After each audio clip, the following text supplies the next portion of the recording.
Schön, dass du da bist, denn heute habe ich ein spannendes Thema, das nicht nur dich, sondern unzählige Menschen betrifft. Ich höre es immer wieder. Ich habe das Gefühl, ich bin nicht gut genug. Ich werde nicht geliebt. Ich werde nicht genug geliebt. Meine Geschwister sind alle bevorzugt worden.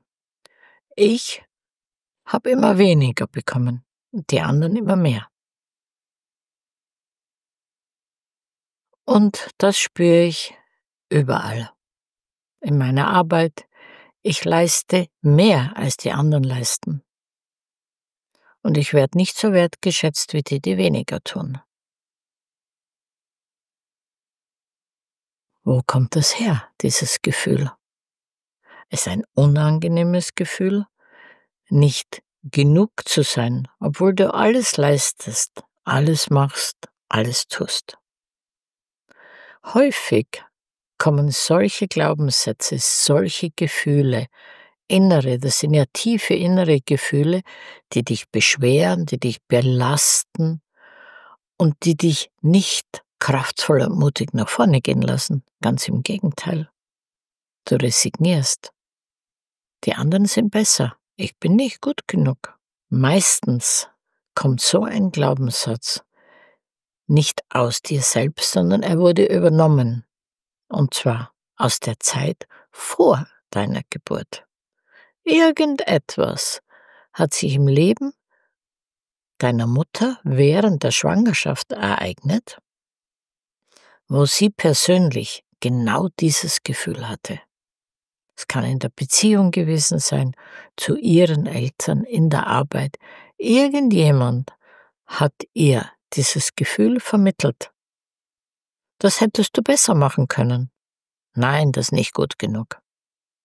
Also, nächstes Mal musst du es besser machen. Ich bin nicht zufrieden mit dir.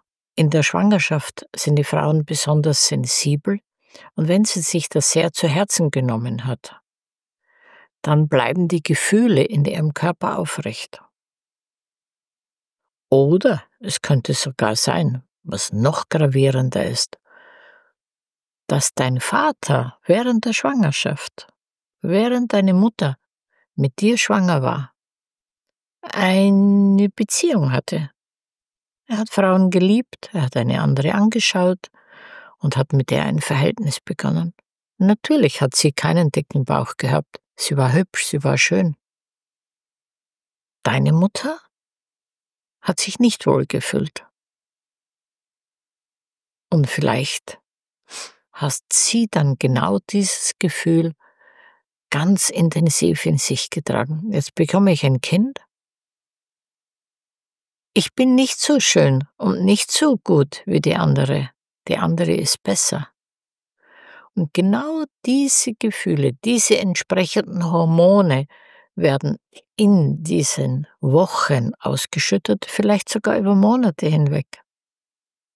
Und du übernimmst es, denn du lebst im Bauch deiner Mutter. Und das ist die innigste Beziehung, die innigste, die es überhaupt im Leben gibt, 9 Monate lang. Und dieses Gefühl kann nicht vergessen werden.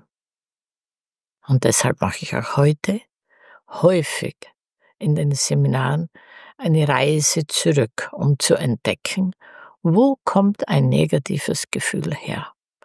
Und wirklich sehr, sehr oft kommen diese Gefühle, diese Glaubenssätze aus der Zeit vor deiner Geburt, die mit dir gar nichts zu tun haben. Und wenn das dann in einer Innenreise gelöst wird, kannst du ein völlig neues Leben beginnen. Völlig frei. Denn auf einmal weißt du, das hat mit mir nichts zu tun. Mama, das war eure Sache. Das hat mit mir nichts zu tun. Ich bleib nur das Kind. Und ich weiß, als dein Kind bin ich gut genug. Und dass du mich geliebt hast, Mama. Denn sonst hättest du das alles, was du für mich getan hast, nie getan und nie gemacht. Nur leider habe ich es immer von einer anderen Perspektive betrachtet. Heute, wenn ich älter bin und selbst Kinder habe, weiß ich, dass es so ist, was eine Mutter leistet. Aber mir kam die Idee bis heute nicht. Jetzt weiß ich, dieses Gefühl, Mama, war dein Gefühl. Und wir können es genau eruieren, in welchem Schwangerschaftsmonat es war. Es lässt sich genau feststellen. Du kannst nachfragen. Und erstaunlich, ganz erstaunlich, diese Gedanken werden nicht mehr in deinem Kopf auftauchen, denn sie sind zerstörerisch, negativ, blockieren und hemmen dich. Du bist allerdings jederzeit eingeladen, dich davon frei zu machen. Nichts hält dich davon ab. Herzlich willkommen bei einer Innenreise, die genau dieses Thema zum Inhalt macht. Ein weiteres Thema, das ich häufig höre. Andere bekommen mehr. Ich bekomme immer weniger, obwohl ich das Gleiche leiste. Und ich erinnere mich als Kind, die anderen haben 2 Blätter Wurst auf ihr Brot bekommen und ich nur eines. Ich habe immer weniger bekommen. Und so ist es bis heute geblieben.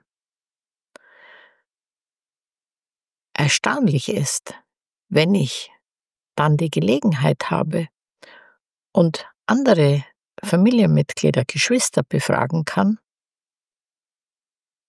dann höre ich genau das Gegenteil. Mein Bruder braucht sich gar nicht beschweren, dass er weniger bekommen hat. Ganz im Gegenteil. Er hat immer mehr bekommen als wir. Er hat sich immer nach vorne gedrängt. Und wir mussten immer zurückstecken. Aber der Bruder behauptet genau das Gegenteil. Woher kommt das? Ist die Wahrnehmung so verzerrt? Er ist fest davon überzeugt. Und die anderen 3 Schwestern bezeugen alle das Gleiche. So, wo kommt es her? Natürlich, wieder aus dem System. Wieder. Irgendein Kind wurde zuvor weggegeben. Und die anderen durften bei den Eltern zu Hause aufwachsen. Das heißt, dieses Kind, von dem weißt du vielleicht gar nichts. Vielleicht war es vorehelich, ein uneheliches Kind zuvor, worüber sich die Familie geschämt hat. Und das war einige Generationen zuvor gang und gäbe, dass ein uneheliches Kind musste weggegeben werden, denn das hat Schande über die Familie gebracht und niemand wollte Schande in seiner Familie haben. So, es wird bis heute nicht darüber gesprochen, doch in einer Aufstellung kommt es ans Licht. Und das zeigt, ich habe nicht genug bekommen. Ich habe immer weniger bekommen. Obwohl es gar nicht stimmt. Also das heißt, die Wahrnehmung ist verzerrt. Er vertritt dieses Kind, das weggegeben wurde. In der Tat war es nicht bei den Eltern, hat weniger bekommen. Er lebt das Leben dieses weggegebenen Kindes. Er wiederholt es. Das ist nicht nur ein Glaubenssatz, nicht nur eine Einbildung, sondern der Glaubenssatz hat einen Ursprung und dieser Ursprung wird im Familienstellen aufgedeckt. Und dann bist du natürlich frei, denn du hast mit dem weggegebenen Kind nichts zu tun. Und dennoch holst du es ins System zurück. Du bist gezwungen, von der Familienseele dieses Kind wieder zurückzuholen, dass es dazugehört und eines der Geschwister aus einer vorangegangenen Generation war. Und somit bist du frei, zu sagen, ich habe zu wenig bekommen, die anderen kriegen mehr. Damals stimmt es. Du sprichst und denkst und fühlst, wie dieses Kind, das weggegeben worden ist, ohne dass du es gewusst hast. Ist ein bisschen spooky, aber so funktioniert das Familienstellen und daher kommen die allermeisten Glaubenssätze. Obwohl wir glauben, sie kommen möglicherweise von einem Lehrer oder von einer Mutter. Nein, der Ursprung liegt viel weiter zurück, viel weiter. Und dazu möchte ich dich einladen, den Ursprung zu ergründen. Warum du das Gefühl hast, nicht genug zu bekommen, nicht so viel wert zu sein und die anderen haben es besser und leichter und nur du hast es schwer. Wir alle tragen Programmierungen und Glaubenssätze in uns. Manche sind nicht so schwerwiegend, aber die allermeisten behindern unser Leben, unser Sein in der Leichtigkeit. Die Glaubenssätze bringen eine Schwere, wo die Leichtigkeit abhanden gekommen ist. Und immer wieder und meistens zu den unpassendsten Zeiten holen sie uns ein.